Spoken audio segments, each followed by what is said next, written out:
Facial nerve anatomy. There are approximately 10,000 neurons. It is derived from the second branchial arch.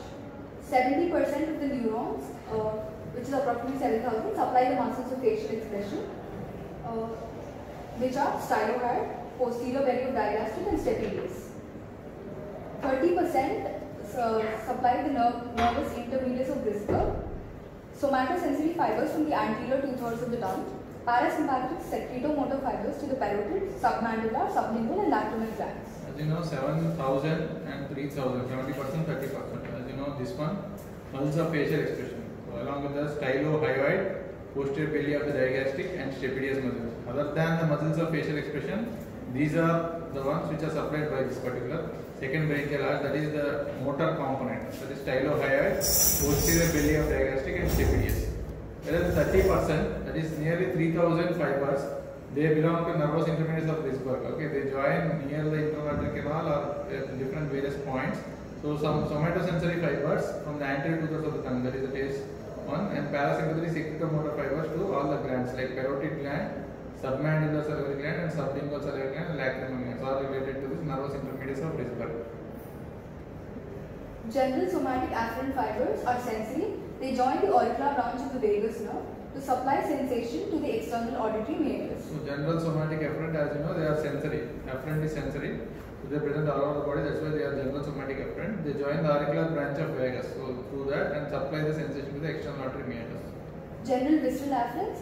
Mucous membranes of the nose, palate, and pharynx via the greater palatine nerve. So these are also visceral afferents, as you should see that mucous membranes of nose, palate, and pharynx to the greater palatine nerve. The anatomy of the facial nerve is described as central, intratemporal, and extratemporal course. So extratemporal facial nerve branches, as you could see, temporal, zygomatic. Temporal is also known as the frontal branch sometimes. So frontal branch of the facial nerve, that is they are given in some books. Temporal branch, zygomatic, buccal, marginal mandibular, and cervicofacial. So remember the mnemonic TZBMC. To join Bhaskar Medical College is your aim in your life. Temporal, zygomatic, buccal, marginal mandibular, and cervicofacial. Central course. Motor is by the precentral gyrus, and sensory is present in the postcentral gyri of the cerebral cortex. These fibers pass the internal capsule to the upper midbrain via the pons and synapse in the facial nerve nucleus. The tracts supplying the upper face cross back and forth in the pons, whereas those to the lower face cross only once. Thus, facial nerve nucleus receives bilateral cortical projections destined for the upper facial muscles. Unilateral projections innervating the lower facial muscles. Clinically, an injury proximal to this level will spare function in the orbicularis oculi and frontalis muscles, allowing for eyelid closure and forehead elevation. So upper motor neuron lesion on the right side causes, so lower half of the face paralysis on the left side. Okay. Lower motor neuron lesion on the right side causes entire half of the face on the right side. Okay. So upper motor neuron lesion, opposite side, lower half of the face paralyzed. Lower motor neuron lesion, entire same half of the face paralyzed, because the upper part of the face is represented bilaterally. Upper part of the face is represented in the cortex bilaterally. That way you can summarize this one. Connections with trigeminal nerve and acoustic nuclei. So trigeminal is 5th nerve and acoustic is the 8th nerve. The facial nerve nuclei receive afferent input from both the trigeminal nerve and acoustic nuclei, respectively, forming a component of the corneal and stapedial reflexes. As you know, it's corneal reflex and stapedial. So 5, so nucleus and 7. So 8, nucleus and 7. So this is stapedial reflex pathway, as you could see. Next. Neurobiotaxis. Neurons exiting the facial nerve nucleus pass around the abducens nucleus as they emerge from the brainstem. A lesion near the fourth ventricle may therefore involve both these nerves and the superior salivatory nucleus, resulting in a dry eye as well as cranial nerve 6 and 7 dysfunction. So 6 and 7 are intimate. This is the 7th cranial nerve, 6th cranial nerve, and 7 turns around it, and at the region of the 4th ventricle. So superior salivatory nucleus is also related. It results in a dry eye, 6th and 7th nerve dysfunction. Parasympathetic via the superior salivatory nucleus to the 5th nerve. The facial nerve's parasympathetic fibers originate in the superior salivatory nucleus and travel with the trigeminal nerve. So inferior salivatory nucleus is related to the parotid gland. Superior salivatory nucleus is related to your this lacrimal gland. Okay. So based on that, it is related to the fifth nerve, trigeminal nerve. Here we are not going to describe any pathways. It is just a summary of the things. Okay. Trigeminal nerve associations. Lacrimal nerve is supplied by first branch of trigeminal nerve, pterygopalatine nerve by a second branch, and lingual nerve or cauda tympani by third branch. Okay. Nervus intermedius of Brisberg. The facial nerve emerges from the brainstem. It is accompanied by the nervus intermedius. Nervus intermedius of Brisberg lies between the facial nerve superiorly and the vestibulocochlear nerve inferiorly. So that's why it is called intermedius of Brisberg, between the 7 superiorly and 8 inferiorly. So 7 up to 4 down. In between is nervus intermedius. Okay. Taste. The nervus intermedius conveys taste fibers from the anterior 2/3 of the tongue via the cauda tympani, the soft palate via the palatine and the greater petrosal nerves. Preganglionic parasympathetic innervation. It supplies the submandibular, sublingual and lacrimal glands are carried with the nervus intermedius. Also a small sensory component from the skin of the auricle and the postauricular area. As simple as that, all these secretions, okay, the salivary secretions and crying, all those things are more in the intermediate, nervous intermediate, small sensory component of the auricular and postauricular region. Sensory component of. We have discussed all these things, of course. The facial nerve, the nervus intermedius and the vestibulocochlear nerve are in close proximity at the cerebellopontine angle and the internal auditory canal. Consequently, lesions at these levels can result in disturbances of lacrimal function, taste, salivary flow, hearing, balance and facial movement.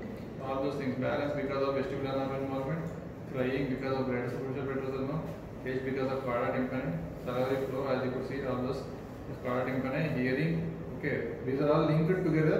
So 7th nerve, 8th nerve, nervus intermedius of Brisberg. Any damage to any nerve leads to problem for all the nerves. Approximately 2 centimeters after leaving the brainstem, the nerves enter the internal auditory canal. The gap between there to there is 2 centimeters. You can say that. Intratemporal course. The facial nerve travels through the narrow petrous temporal bone for a distance of 3 centimeters, occupying up to 50% of the canal's volume. Here, it is vulnerable to inflammatory processes and to traumatic injuries of the bone, such as basal skull fractures. So, occupying about almost 50% of the canal's volume. So, the longest canal in a bone, so which is called as a fallopian canal, almost 50% is occupied. So, canal volume is occupied. So, any problem like inflammation or traumatic injuries leads to basal skull fractures. They all lead to the facial nerve paralysis. The canal is divided into 3 segments. After traversing the short and narrow labyrinthine segment, the facial nerve changes direction at the geniculate ganglion to enter the tympanic segment of the bony canal. Here, the nervus intermedius and the facial nerve form a common trunk. The geniculate ganglion is joined by afferent fibers from the cauda tympani.